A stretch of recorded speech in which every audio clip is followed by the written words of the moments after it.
2566ก็ตรงกับวันนะครับเฉลิมพระชนพรรษานะครับสมเด็จพระนางเจ้าสิริกิติ์พระบรมราชชนนีพระบรมราชินีนาถนะพระบรมราชชนนีพันปีหลวงนะครับวันนี้วันแม่แห่งชาติวันพ่อก็มีวันแม่ก็มีนะวันพ่อก็5 ธันวาวันที่12ก็สิงหาคมก็วันแม่นะครับก็ไม่มีพ่อไม่มีแม่ก็ไม่มีเรานะแล้วก็บิดามารดาหรือพ่อแม่นี่ก็รักลูกนะครับให้ทุกอย่าง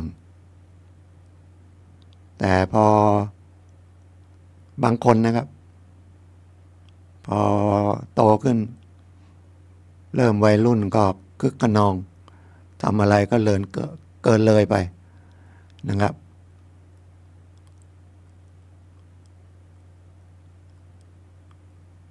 ทั้งที่ลืมว่าเมื่อเรากระทำสิ่งที่ไม่ดีนะครับก็ถึงนะครับผลมันถึงบิดามารดานะพ่อแม่กลับกันคนที่ดีนะครับ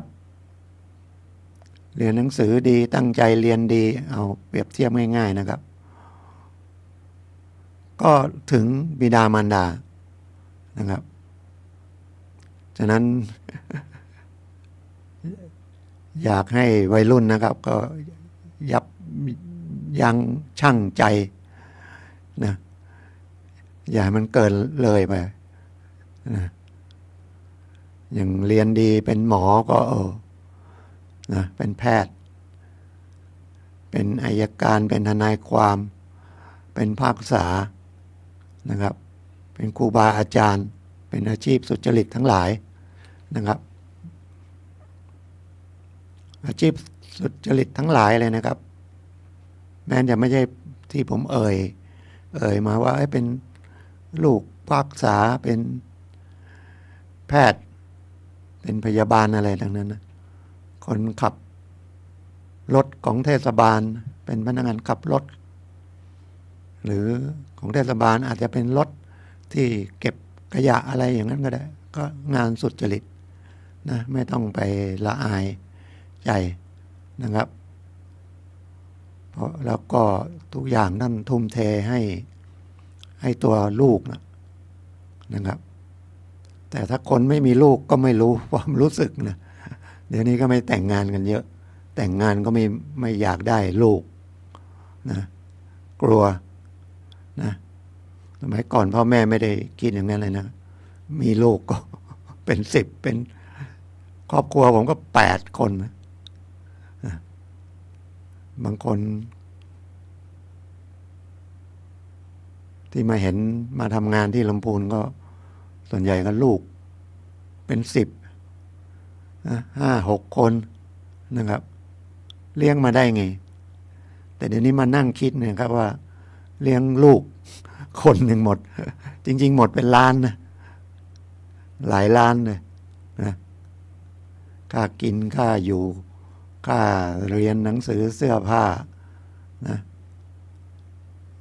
ค่าเทอมเนี่ยก็แพงนะไข่ก็ขึ้นราคานะผมไปซื้อไข่ลูกหนึ่งเกือบ5 บาทละ4 บาทกว่าละ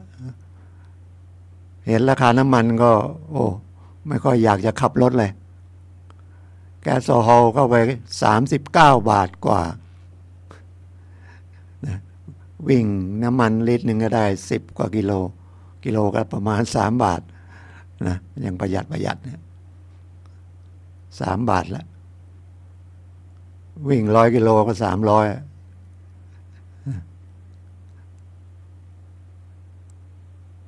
ก็อยากจะฝากไว้นะครับวันนี้วันแม่นะครับที่ผ่านมาเมื่อวันที่7 สิงหาคมก็วันสำคัญนะครับเพราะว่า ของทางนักกฎหมาย วันละพีนะครับ วันละพีเป็นวันสิ้นพระชนม์นะของพระเจ้าบรมวงศ์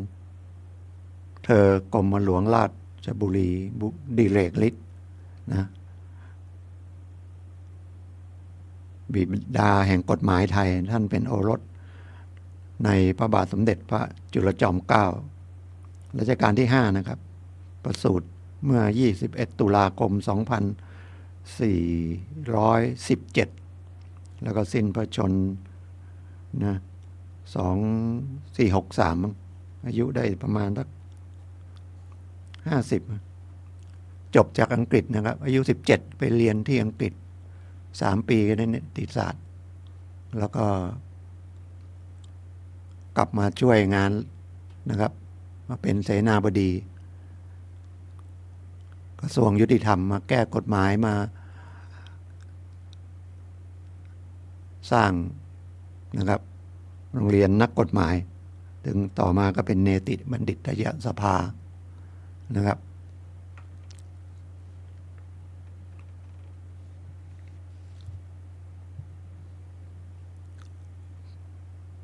ผมก็มาเป็นทนายเพราะว่ามีปัญหาเรื่องกฎหมายนะครับแล้วแต่จริงๆก็ใจชอบอยู่แล้วเพราะว่าช่วยเหลือทางกฎหมายแล้วก็ช่วยได้นะครับช่วยได้ในคำว่าช่วยได้ของผมก็คืออย่างน้อยๆก็แก้ไขปัญหาเบื้องต้นได้นะแต่ผมก็จะพยายามพูดให้เขาเกิดความรู้ด้วยแล้วก็เกิดสตินะขึ้นมาด้วยเพราะบางทีถ้าไม่รู้มันจะหรือรู้ไม่จริงนะครับรู้ไม่จริงก็ยิ่งวุ่นวายกันใหญ่นะวุ่นวายเรื่องจริงๆมันไม่ใหญ่ไม่โตเหมือนเรื่องที่ผมประสบอ่ะมันก็ยังไม่ได้เป็นทนายคดีก็ไม่ได้ไม่เป็นคดีอาญานะครับแต่ว่าพอมาเรียนรู้แล้วมันไม่ใช่มันไม่ถึงตกอกตกใจอะไรขนาดนั้นน่ะคดีเช็คนะครับก็เขียนเช็คจ่ายแล้วจริงๆก็ไม่ใช่หนี้อะไรของผมอ่ะเพราะเพื่อนมาทำก่อสร้างเนี่ยมาสร้างไอ้ที่เชียงใหม่แลนด์เนี่ยอยู่กรุงเทพรับงานที่นี่ผมก็ทำงานธกส.แล้วนะก็บอกว่าช่วยไปดูหน่อยเพราะผมก็มีความรู้ก่อนมาอยู่ธกส.ทำงานเกี่ยวกับการบริษัทก่อสร้างมาแล้วเพื่อนก็ไว้ใจบอกมาช่วยเสาร์อาทิตย์ก็มาแล้วก็สั่งของซื้อของอะไรให้แล้วก็ให้มาเปิดเช็คฝากเงิน10,000ก็ได้เช็คมาก็ไปซื้อของแล้วก็จ่ายเช็คล่วงหน้าไว้ถึงเวลาก็แจ้งไปก็เอาเงินมาเข้านะก็ไม่มีปัญหาแต่พอดีเขาประสบปัญหาขาดหมุนเงินไม่ทันเช็คหนึ่งมันก็เด้งนะเด้งหมายว่ามันไปเบิกเงินไม่ได้แล้ววันนี้มันมีกฎหมายอาญานะความผิดจากการใช้เช็คตอนนี้เขาก็อยากจะยกเลิกก็ผ่านมติไปแล้วนะมันเหมือนว่าความเชื่อถือก็ต้องเป็นทางแพ่งอย่างเดียวอ่ะนะไม่ใช่เอาคดีอาญามาทำให้มันเกิดความเชื่อถือมันไม่ได้เกิดความเชื่อถือนะครับเชื่อถือจากการรับเช็คก็ต้องเชื่อถือในทางแพ่งมาซื้อของกันซื้อสินค้าแต่จ่ายเช็คล่วงหน้าความผิดมันก็จำคุกไม่เกิน1 ปีแค่นั้นนะปรับก็ไม่กี่หมื่น20,000หรือ50,000เนี่ยนะครับ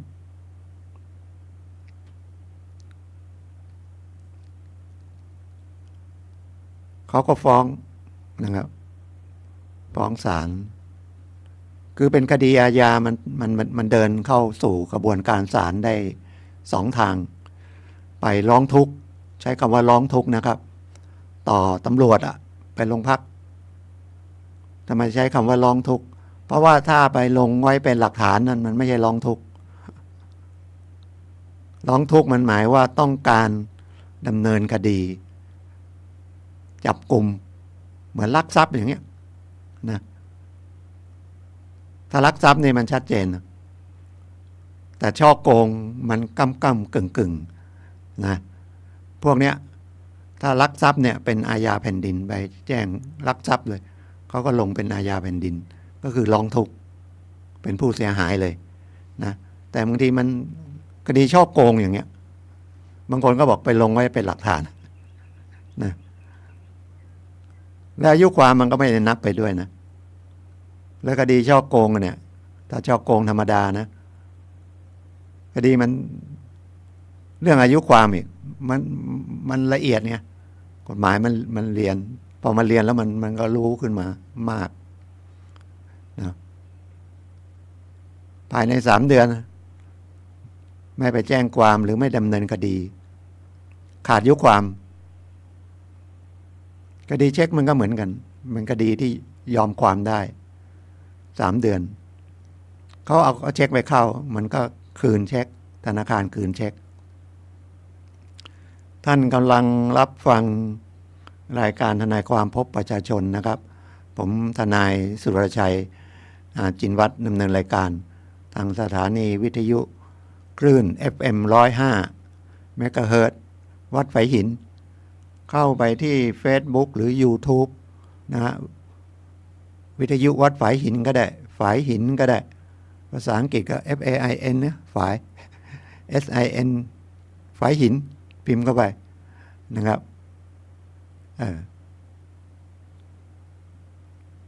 FA นะ LS SIN พิมพ์ฝายหินก็ได้แล้วนะครับก็เข้าไปฟังทางมือถือได้ทางอินเทอร์เน็ตได้ถ้าคลื่นปกตินะคลื่นวิทยุทรานซิสเตอร์ปกตินี่ก็104.5นะครับไปไกลนะครับคลื่นวิทยุแต่ถ้าอินเทอร์เน็ตมันไปทั่วโลกนะคลื่นไกลก็คือรัศมีอย่างน้อย15 กิโลนะ15 กิโลก็ไกลนะครับก็เลยกำลังคุยเรื่องเช็คเขาเข้าแล้วก็คืนพอคืนมันก็เกิน3 เดือนนะคืน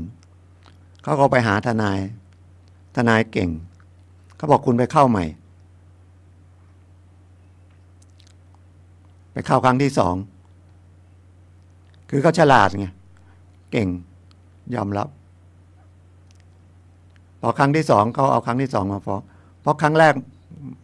แต่จริงๆเนี่ยพอไปมาเรียนกฎหมายแล้วก็ไปดูกฎหมายคือมันขาดคุณจะเข้าครั้งที่2เนี่ยมันไม่ใช่ไปต่อชีวิตได้แต่เมื่อเขาขึ้นศาลวันไต่สวนฟ้องเองนะครับถ้าตำรวจอัยการฟ้องผ่านกระบวนการสอบสวนแล้วอัยการฟ้องนี่ไม่ต้องไต่สวนศาลรับเลยนะครับแต่ถ้าละเอกชนฟ้องเอกชนเนี่ยนะศาลก็กลั่นกรองว่าที่คุณมาฟ้องเขาแกล้งเขาหรือเปล่ามันเข้าข้อกฎหมายไหมนะครับก็เป็นวันไต่สวนนะครับไต่สวนว่าไอ้ในผิดถูกยังไม่ว่านะว่ามันเข้าข้อกฎหมายไหมก็ยื่นเช็คอันนั้นไปก่อนผมก็รู้จักทนายกรุงเทพสำนักงานเคยอยู่ก็เลยติดต่อบอกก็ขอทนายเขาก็เลยให้ทนายเด็กๆมา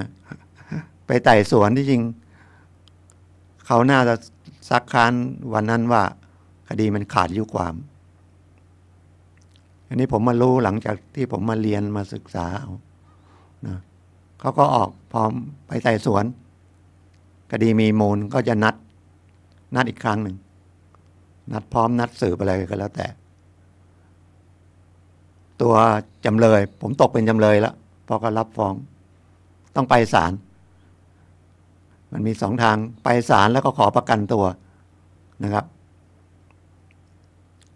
หรือไม่ไปนะครับ เราก็ไม่ไปเขาก็ออกหมายจับ ขอศาลออกหมายจับ ฟังแล้วมองเป็นภาพไปด้วยนะครับ ออกหมายจับเขาก็ส่งมาตามภูมิเนานะผมอยู่ลำพูนเหตุเกิดที่เชียงใหม่มันก็เป็นคดีที่ศาลจังหวัดเชียงใหม่ส่งหมายไปให้ที่โรงพักสายสืบเขาก็มาดำมองผมก็รู้ว่ากระบวนการเป็นแค่นี้แต่ข้อกฎหมายที่ว่ามันเรื่องขาดนะมารู้ที่หลังรู้ว่ามันจะออกมาอย่างเงี้ยรู้แค่นั้นก็หลบซ่อนไปทำงานแต่เช้าเลยเซ็นชื่อแล้วออกท้องที่เซ็นชื่อแล้วออกท้องที่เวลามันถึงเวลาจะถูกจับ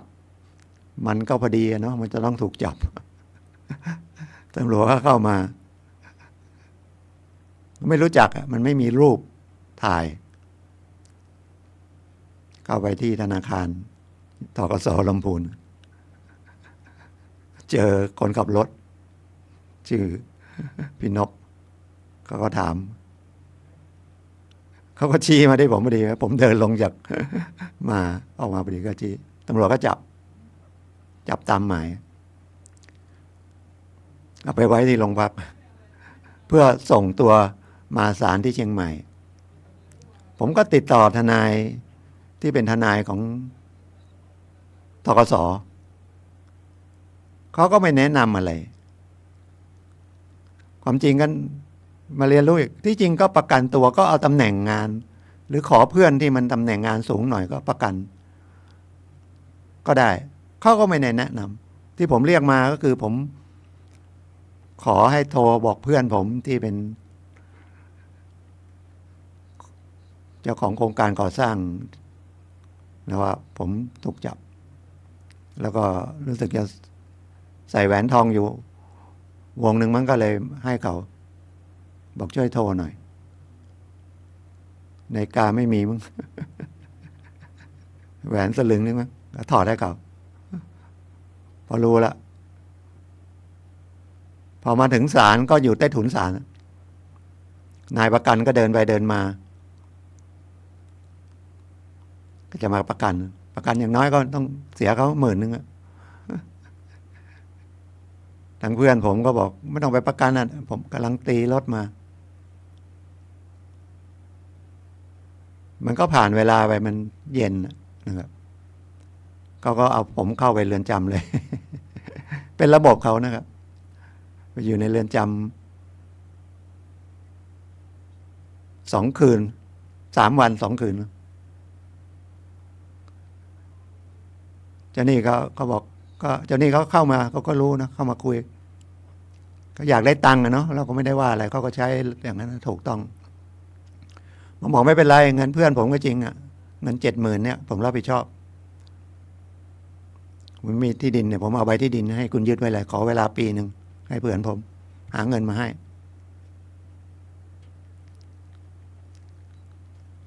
เขาก็ไปแถลง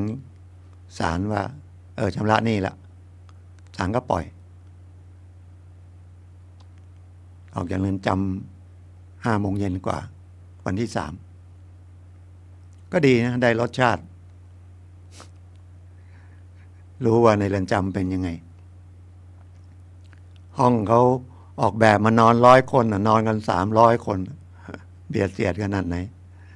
นะครับ5 โมงเย็นก็เข้าละป่วยก็ตายในนั้นเขาไม่ปล่อยหรอกนะดีนะผมไม่เข้าไปป่วยจริงๆผมก็เป็นหอบหืดเช้าถึงเปิดอาหารการกินมีนะครับไม่ต้องห่วงยังได้ไปเขาไม่ได้ปล่อยอยู่เฉยๆนะเขากลัวเหงากลัวอะไรยังไปขัดหวายนะขัดเก้าอี้หวายขัดหวายสมัยก่อนก็งานจักสารอะไรเงี้ยนะเล่าเป็นประสบการณ์นะไม่อายนะครับเดี๋ยวคน เอาแล้วมาเป็นทนายได้ไงก็อย่างเงี้ยเห็นความทุกข์เนาะจากการที่ข้อมูลมันไม่พอไม่โทษกันนะครับ แล้วก็ประสบการณ์มันก็ไม่พอมันต้องเรียนรู้ไม่จบมาพูดตรงนี้ไม่ใช่ว่าตอนนี้ผมรู้ไปหมดนะไม่รู้นะครับถามมาเนี่ยไม่รู้ผมก็ต้องบอกไม่รู้แล้วขอเวลาเดี๋ยวผมไปค้นนะอันไหนที่รู้นะก็จะบอกมันประมาณนี้คุณไปทำอย่างนี้นะครับอย่างตัวอย่างนะครับตัวอย่างนี้ก็ของจริงนะแล้วก็มีเยอะที่ได้มาก็คือผมก็ไปนั่งเดี๋ยวนี้มันมีโครงการตำรวจกับทนายความเนี่ยของสภาทนายความกับสำนักงานตำรวจแห่งชาติเนี่ยก็เป็นงบประมาณของรัฐบาลให้ทนายไปนั่งที่โรงพักเพื่อให้คำปรึกษาเนี่ยแหละอย่างเชียงใหม่นี่ก็ช้างเผือกนะครับกองเมืองที่วัดพระสิงห์แล้วก็แม่ปิงที่ถนนสายต้นยางเลยแยกหนองหอยไปหน่อยไปทางลำพูนมีทนายนั่งทุกวันนะครับวันนี้ก็มีนะครับก่อนไม่มีโครงการนี้โครงการนี้มีประมาณขึ้นปีที่2หรือปีที่3เพิ่งมีก่อนก็มีสภาทนายความนะให้คำปรึกษาที่ศาลมีมานานแล้วตั้งแต่เปิดศาลเลยเพราะกฎหมายบอกคดีอาญาถ้าไม่มีทนายก็ตั้งให้เลยนะครับเป็นจำเลยขึ้นไปเนี่ยเนาะไม่ต้องกลัวว่ามีเงินไม่มีเงินนะถ้าไม่มีทนายเนี่ยศาลต้องตั้งทนายให้นะครับไม่ต้องเสียค่าใช้จ่ายเลยนะครับในคดีอาญานะครับคดีอาญามีโทษจำคุกเนี่ยนะครับมีโทษจำคุกขึ้นไปเนี่ยถามมีทนายไหมไม่มีทนายก็ตั้งให้เลยนะครับถ้าตั้งมาแล้วนะครับไม่มีค่าใช้จ่ายให้ทนายนะครับเพราะว่าทนายจะได้ค่าตอบแทนจากรัฐบาลจากศาล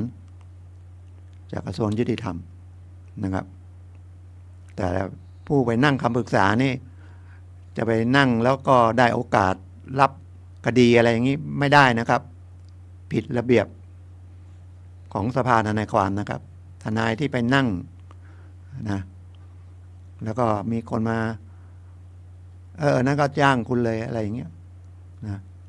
แต่หลังจากที่ปรึกษาไปแล้วขาดหายไปช่วงนึงได้เบอร์ไว้มาโทรมาติดต่อเป็นอีกเคสหนึ่งอย่างนี้ก็ได้ไม่เป็นไรนะครับไม่เป็นไรไม่ใช่ว่าไปนั่งก็ไม่ใช่ไปนั่งทุกวันนะผมนั่งที่ลำพูนเนี่ยมันมี2สถานีตำรวจนะครับที่นิคมอุตสาหกรรมกับที่ต้นท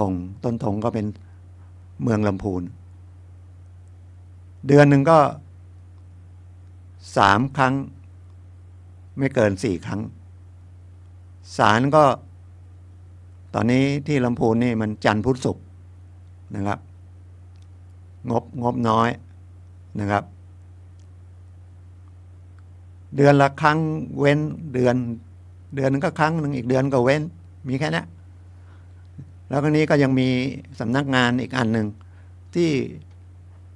ของกระทรวงยุติธรรมเหมือนกันนะตั้งขึ้นมาที่จังหวัดเรียกว่าสำนักงานยุติธรรมจังหวัดเชียงใหม่ก็มีทุกจังหวัดอยากรู้มันอยู่ที่ไหนก็พิมพ์เข้าไปใน Google น่ะใช้ให้เป็นประโยชน์เบอร์โทรศัพท์ก็มีสถานที่ก็มีแผนที่ก็มีเขาให้บริการอะไรก็มีนะครับสภาทนายความของเชียงใหม่ก็อยู่ที่กาดอ้อมเมืองอยู่ทั้งประธานสภาอยู่ทั้งภาค5นะไปถามข้อกฎหมายหรือขอคำปรึกษาได้หรือไปที่โรงพักก็ได้นะครับ ที่ศาลที่อัยการศาลหมายถึงศาลทุกที่อ่ะศาลแขวงศาลเด็กศาลจังหวัดศาลอะไรอีกอะศาลคดีทุจริตศาลปกครองอะไรนะที่ทำการศาลนะทนายมีทนายให้คำปรึกษางานของรัฐบาลนะครับฟรีหมดนะครับแล้วถ้าจำเป็นจริงๆต้องการทนายก็มี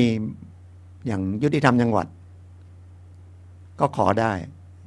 อัยการก็ขอได้สภาทนายความก็ขอได้แต่มันมีเงื่อนไขนะครับผู้ที่จะขออย่างที่ผมบอกนั่นนะมันไม่เหมือนกับที่ว่าเมื่อกี้ผมพูดตอนแรกว่าเป็นจำเลยขึ้นไปศาลจะถามว่ามันมีสองคำถามนะฟังดีๆบางทีท่านไม่อธิบายบอกมีทนายไหมถ้าไม่มีขอตั้งให้อันนี้คดีโทษน้อยแต่ถ้าเป็นคดีถึงโทษประหารชีวิตต้องตั้งให้เลย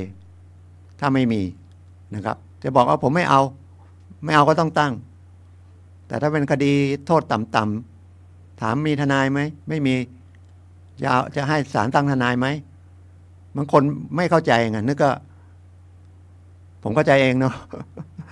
เอ๊ะศาลเป็นในหน้าทนายเหรอก็ผมไม่มีตังค์ก็ต้องพูดไปเลยขอศาลตั้งให้ครับก็จบแค่นั้นนะเดี๋ยวศาลก็ออกหนังสือไปหาทนายที่ขึ้นทะเบียนไว้อย่างผมก็ขึ้นทะเบียนไว้ที่จังหวัดลำพูนศาลจังหวัดลำพูนนะมีคดีอยู่พิจารณาเสร็จไปแล้วปีนี้ก็ได้มา 2-3 คดี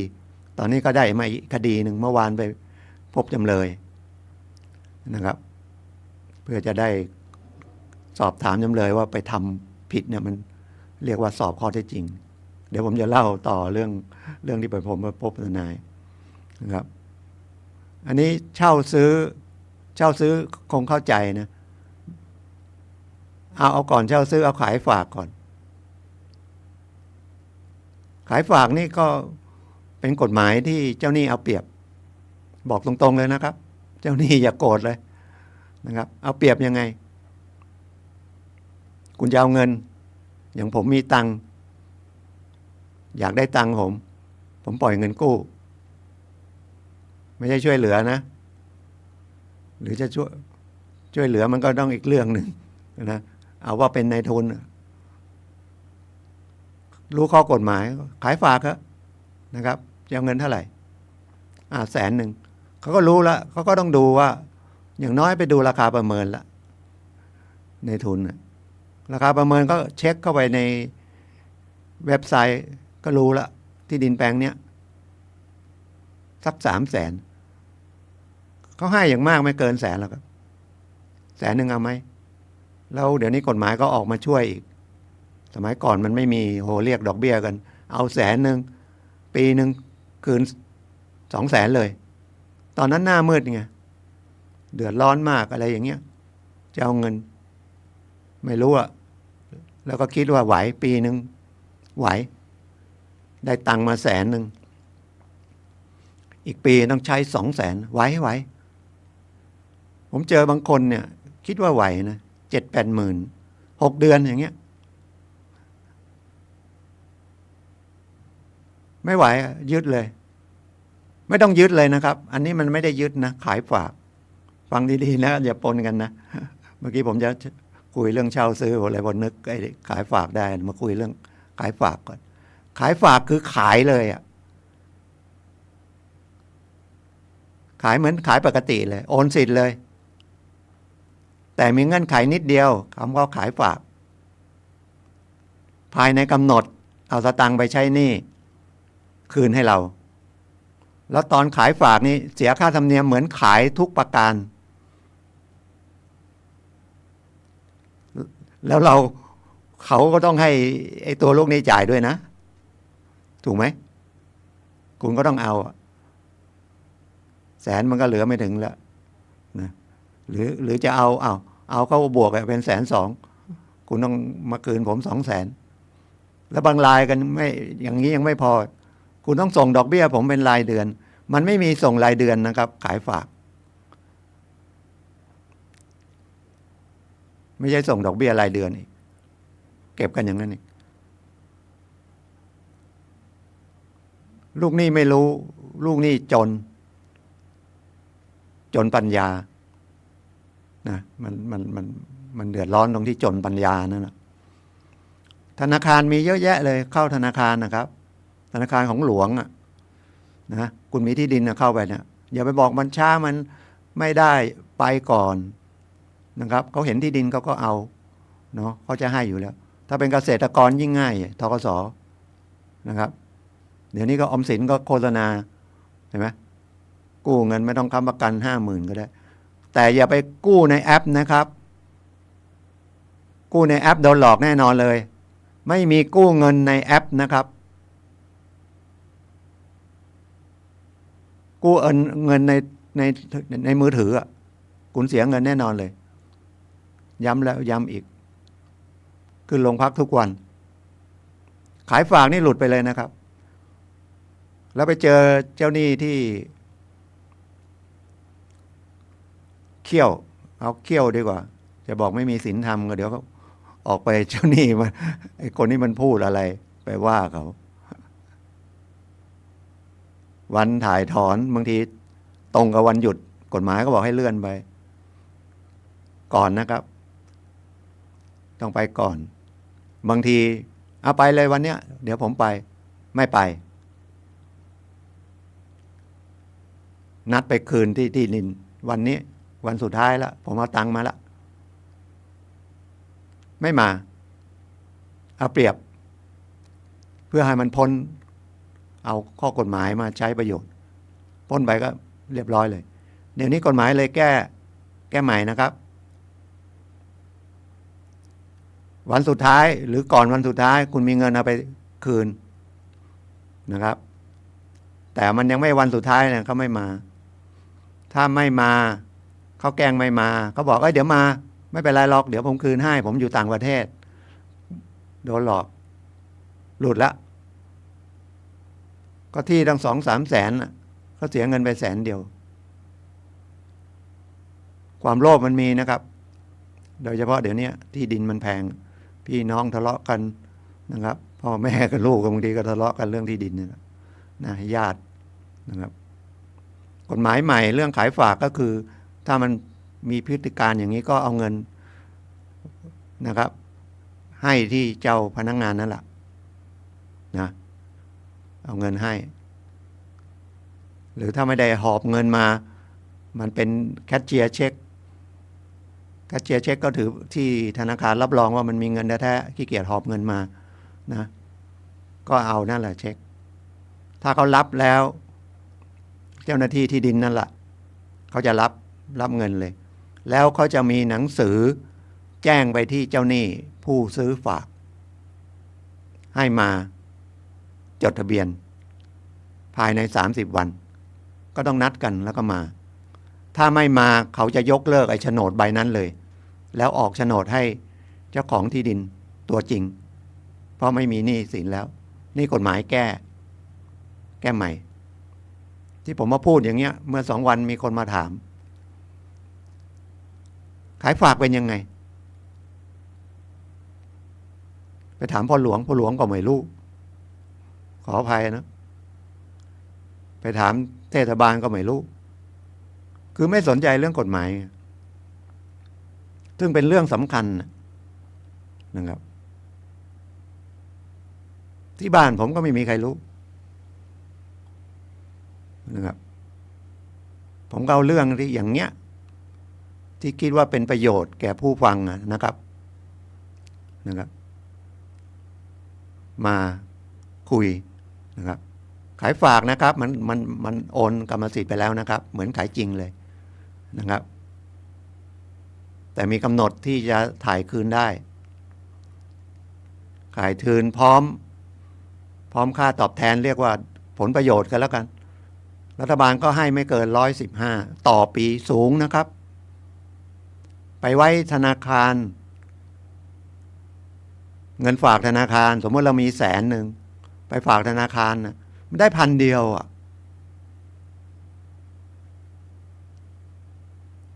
ดอกเบี้ย100 บาทเผลอๆมันไม่ได้50 ตังค์ได้500เขามาปล่อยอย่างเงี้ย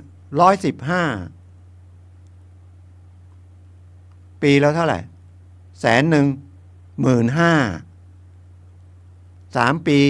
45,000คุณเอา100,000คืน45,000ไปกู้เงินธนาคาร100 100 ละ 5ไม่เกิน100 ละ 8เต็มที่แล้วกู้เงินธนาคารนะหรือไม่นั้นก็ไปเข้าพวกเงินด่วนนะอยู่ในความควบคุมของธนาคารนะครับธนาคารในประเทศไทยแต่ผมบอกว่าผมก็ได้ข่าวว่าไอ้ที่พวกเงินด่วนทั้งหลายที่เป็นตั้งผมเรียกธนาคารออฟฟิศอะ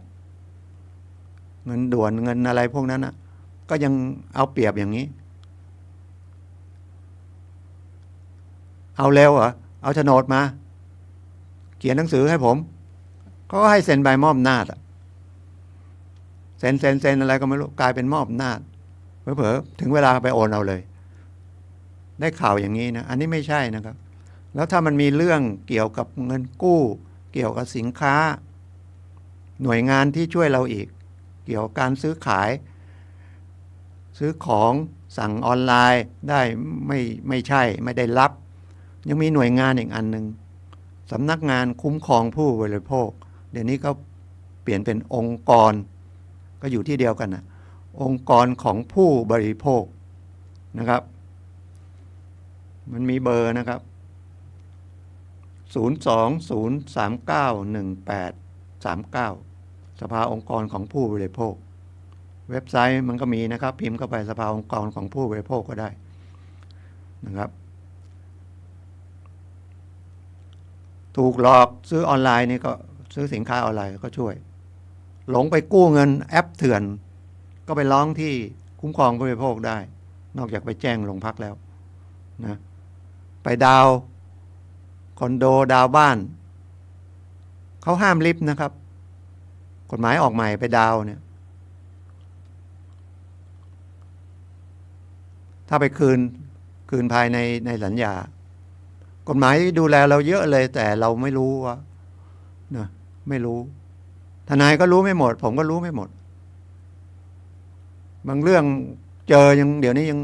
ไปถามใครก็ยังไม่รู้ยังงงอยู่เนี่ยนะเป็นคดีเข้ามาสอบถามก็ดูในคำฟ้องมันก็เป็นช่อโกงแต่กลายเป็นผิดเรื่องทรัพย์สินทางปัญญายังไงผมยังงงอยู่ประเดี๋ยวนี้อัยการฟ้องด้วยถามใครยังไม่รู้นะเดี๋ยวพยายามจะต้องหาให้เจอให้ได้ดีวันนั้นไม่ได้ถ่ายเอกสารเขาไม่ได้โน้ตเขามาปรึกษานะครับทีนี้ไอ้เช่าซื้อก็กฎหมายอีกอันหนึ่งอย่าไปเช่าเลยนะถ้าอยากได้รถมือสองนะครับไม่ต้องไปเต็นท์ก็ได้ขออภัยนะพวกรถเต็นท์มาฟังบอกให้ทำไมไม่ให้ไปเต็นท์เลือกเอาก็แล้วกันนะครับโตโยต้านิกสันอีซูซูเขาก็มีรถมือสองที่เขาคนไปซื้อรถใช้แล้วก็ไปเทิร์นเอารถใหม่เขาก็เอาไว้ขายนะครับเต็นท์ก็เลือกเต็นท์แล้วกันเอาอย่างนี้ดีกว่านะครับเต็นท์รถอันนี้เช่าซื้อพี่สาวแทนจะไปเช่าซื้อเองไม่เช่าซื้อขอน้องสาวไปเช่าซื้อให้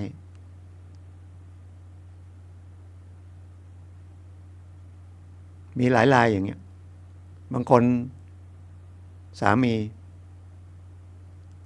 ให้เมียเช่าซื้อให้แล้วบอกส่งเองพอไม่ส่งใครเดือดร้อนก็คนเช่าซื้อหนักกว่าค้ำประกันอีกนะมันเท่ากับเป็นหนี้ตรงๆเลยไอ้นี่ให้พี่สาวไปพี่สาวก็ให้สามีใช้เสร็จพี่สาวกับสามี สามีพี่สาวนะแวะทะเลาะกันเอารถไปเลย แล้วได้ข่าวเอาไปจำนำก็จำนำเต้นรถนั่นแหละไอ้น้องสาวก็อยากได้รถคืนยุ่งยากที่สุดเลยคดีแบบเนี้ยไปหาตำรวจก็ไม่รู้จะช่วยยังไงนะมันจะเป็นยักยอกเป็นช่อโกงมาก็อย่างว่ามาลงไว้เป็นหลักฐานแค่นั้นผมบอกก็ตามรถไปคืนนะครับไม่ได้มันไม่รู้เป็นจะขอตำรวจไปตามเหรอบอกว่า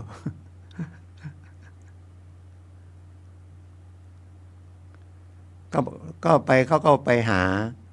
บริษัทเช่าซื้อว่ามันเกิดเหตุอย่างเงี้ยเช่าซื้อก็แนะนำให้มาบันทึกไว้ว่ามันเป็นอย่างนี้ให้มีตาลงพักซะหน่อยเช่าซื้อเขาก็อาจจะไปถ้าเจอรถนะเขาก็จะเอาได้เพราะว่าเขามีสิทธิ์ผู้ให้เช่าซื้อเขามอบอำนาจให้พนักงานเขาไปเอารถคืนได้ก็ไปคืนเดี๋ยวนี้ก็เช่าซื้อก็ช่วยมาเยอะนะกฎหมายถ้ารถคืนถือว่าสัญญาเลิกกันก็คือหนี้ที่ยังไม่ได้ส่งจบงวดที่ยังไม่ได้ส่งสมมติร้อยงวดส่งมาได้30 งวดมันมีถึง100 งวดไหมเอาว่า50 งวดก็บอก8 ปีมันกี่งวด12 8 96เกือบ100 งวดเหมือนกันนะเดี๋ยวนี้เช่าซื้อ8 ปีคุณเช่าซื้อ8 ปีก็ล้านหนึ่งก็เป็น2 ล้านดอกเบี้ยเขาก็กำหนดห้ามเรียกเกินร้อยแล้วเท่าไหร่มีกฎหมายอีกแล้วไม่ให้คิด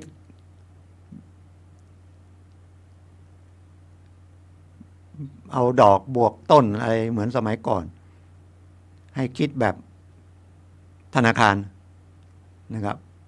คิดดอกเบี้ยแบบธนาคารคิดตามจริงก็ลดไปเยอะนะครับถ้าฟังแล้วมีปัญหานะครับหรือไม่เข้าใจก็โทรคุยผมได้นะถ้าเกิดมันเจอคล้ายๆอย่างนี้เคสอย่างนี้0896355649 0896355649ผมก็ยินดีให้คำปรึกษานะครับช่วงกลางวันนะครับโทรมาผมก็ดูเบอร์ด้วยนะมันถ้าเบอร์มันไม่ค่อยคุ้นนะกลัวเบอร์เถื่อนเหมือนกันมีเหมือนกันนะแต่ไม่เป็นไรนะครับโทรมาแล้วถ้าไม่ได้รับก็จะโทรกลับนะครับ0896355649นะครับโทรเข้ารายการก็ได้นะแต่เขาก็คิดค่าเสื่อมของรถเพราะรถเขาต้องไปขายทอดตลาดนะครับและถ้าจะเปลี่ยนการเช่าซื้ออย่าเปลี่ยนกันเองมีหลายคนก็ไม่ไปบางทีไปแล้วก็ไม่ผ่านทำกันเองอย่างผมเช่าซื้อมาส่งไม่ไหวน้องชายก็อยากได้สมมุตินะหรือเพื่อนอยากได้อย่างเงี้ยหรือคนข้างบ้านอยากได้อย่างเงี้ยเงินเงินดาก็ไม่เอาไปส่งเองแล้วกันเชื่อใจหนังสือก็ไม่ได้เขียนอะไรให้รถก็ไปเลยเขาอาจจะส่งมั่งไม่ส่งมั่งแล้วในนี้ถ้าไม่ส่ง3 งวดติดกันเขาต้องออกหนังสือเตือนละเตือนทั้งกรณีถ้ามีผู้ค้ำประกันเขาก็ต้องเตือนผู้ค้ำประกันด้วยเตือนผู้เช่าซื้อด้วยเดี๋ยวนี้ก็ไม่ต้องค้ำประกันแล้วครับไปเช่าซื้อก็เช่าคนเดียวเลยนะครับเอากับบริษัทใหญ่เลยนะครับมันถูกกว่าดีกว่าออกรถใหม่เลยไม่ต้องนั่นละนะไหนๆก็หรือรถมือ2ของบริษัทใหญ่ๆนั่นนะเขามีนะครับโตโยต้าก็มีที่นิยมก็มีรถมือ2สหพาณิชย์ก็มีรถมือ2อีซูซุ อะไรมีหมดลงไปดูแล้วกันนะครับ สรุปนะครับ เดี๋ยวฟังหลายเรื่องแล้วกันนะขายฝากก็คือให้เขาไปละขายไปละนะต้องไปถ่ายตามเวลาแล้วดอกเบี้ยคิดได้ถึง115นะครับเดี๋ยวก็ไปเจอลูกเล่นเขาไม่รับเงินกฎหมายก็แก้ใหม่เอาเงินวางที่ภายในวันที่จะต้องถ่ายวางเงินไว้ที่กรมที่ดินเลยนะครับกรมที่ดินก็มีหนังสือให้เจ้าของเขาเป็นเจ้าของแล้วนะคนขายฝากเนี่ยเขาได้เป็นเจ้าของไปแล้วผู้ซื้อฝากเนี่ยภายใน30 วันถ้าไม่มาติดต่อจดทะเบียนคืนให้เขายกเลิกโฉนดใบนั้นเลยนะครับก็ระวังนะถึงจะยกเลิกเขาก็เคี่ยวเขาก็อาจใบนั้นเอาไปใช้ประโยชน์อย่างอื่นก็ได้มันไม่ได้ตีกาตีอะไรเนี่ยฉะนั้นการซื้อขายที่ดินเช็คนะครับไปเช็คที่กรมที่ดินเลย2เช็คว่าเขาล้มละลายด้วยถ้าเป็นหนี้ธรรมดายังไม่ล้มละลายไม่เป็นไรเราก็ซื้อขายกันสุจริตเราได้ที่ดินเขามาแน่นอนเราจ่ายเงินกันจริงๆไม่ใช่แกล้งซื้อแกล้งขายมีรายนึงเนี่ยกลัวเป็นหนี้ก็โทรมาถามผมมีที่ดินผมกลัวถูกยึดทำไงแล้วคุณจะทำไงเดี๋ยวผมจะไปขายทำเป็นขายแกล้งขายให้เพื่อนเรียบร้อยเลยนะครับไปแกล้งขายให้เพื่อนแกล้งขายให้ญาติแกล้งขายให้พี่ให้น้องเพราะไปที่ดินเนี่ยเขาจะถามเลยขายใช่ไหมได้รับเงินหรือยังนะครับเราก็ต้องพยักหน้าว่าได้รับเงินแล้วเขาก็จดเลยจบเลยหนีเสือปะจระเข้บอกอย่าทำเลยคุณเป็นหนี้ก็เอาใบนี้ไปขอธนาคารไปใช้หนี้นะครับไปประนอมหนี้ยิ่งแบงก์รัฐเนี่ยออมสินกรุงไทยธนาคารสงเคราะห์ธกส.หรืออะไรSME อะไรพวกนี้ธนาคารรัฐคุยได้ปรับโครงสร้างหนี้ได้นะครับ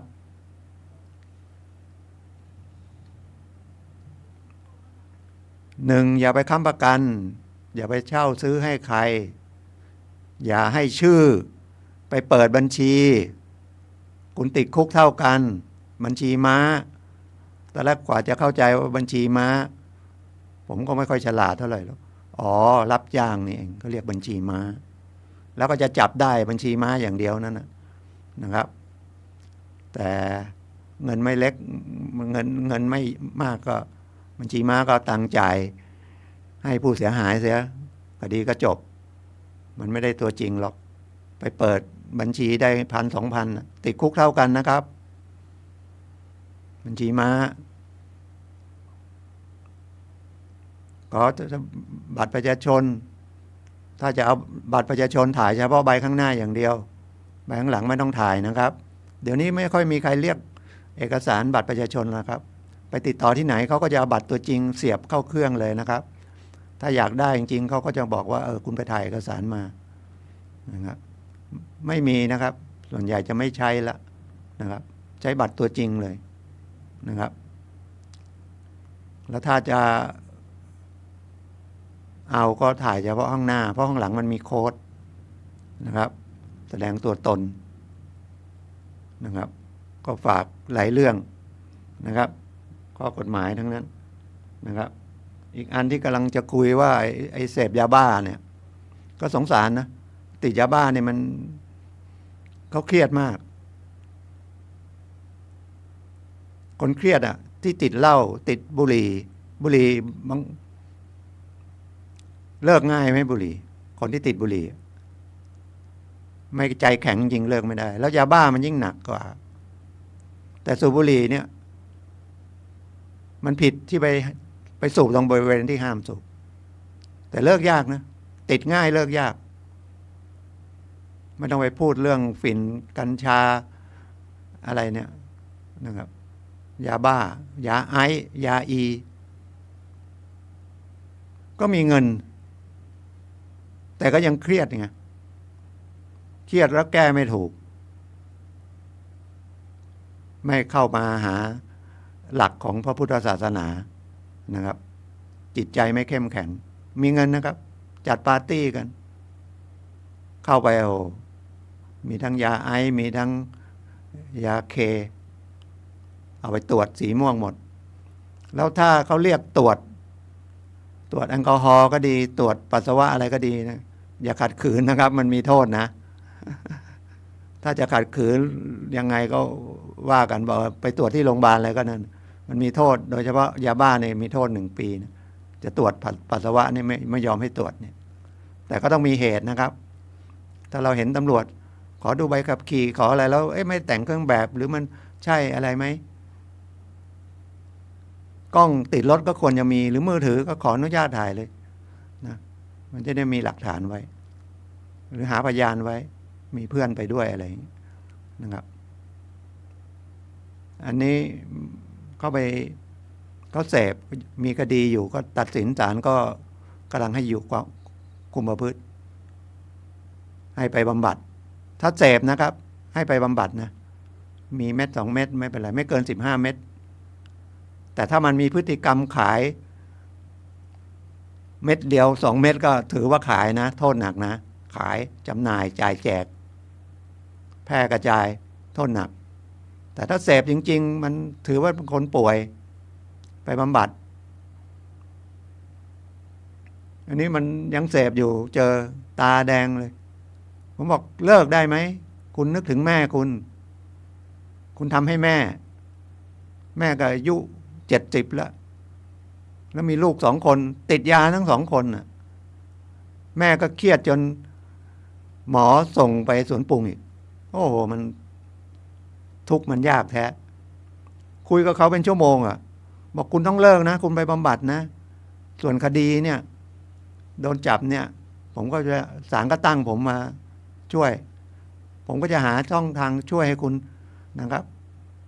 ถ้ามันไม่ใช่มันข้อเท็จจริงมันอย่างที่คุณบอกกับตำรวจมันไม่ตรงกันนะครับเขาเพิ่มยามาอะไรอย่างเงี้ยนะครับแต่คุณไม่ให้ตรวจเนี่ยนะก็รับสารภาพศาลก็อาจจะเมตตานะครับหรืออย่างน้อยก็ลงโทษน้อยอยู่แล้วนะครับวันนี้ก็เหลืออีกนิดเดียวนะครับฝากครูสมาธิด้วยนะครับรุ่นที่50สถาบันพลังจิตานุภาพเป็นมูลนิธิแล้วครับนะครับวันนี้ก็ขอขอบคุณทุกท่านที่รับฟังนะครับพบกันใหม่วันเสาร์หน้าขอทุกท่านโชคดีครับสวัสดีครับ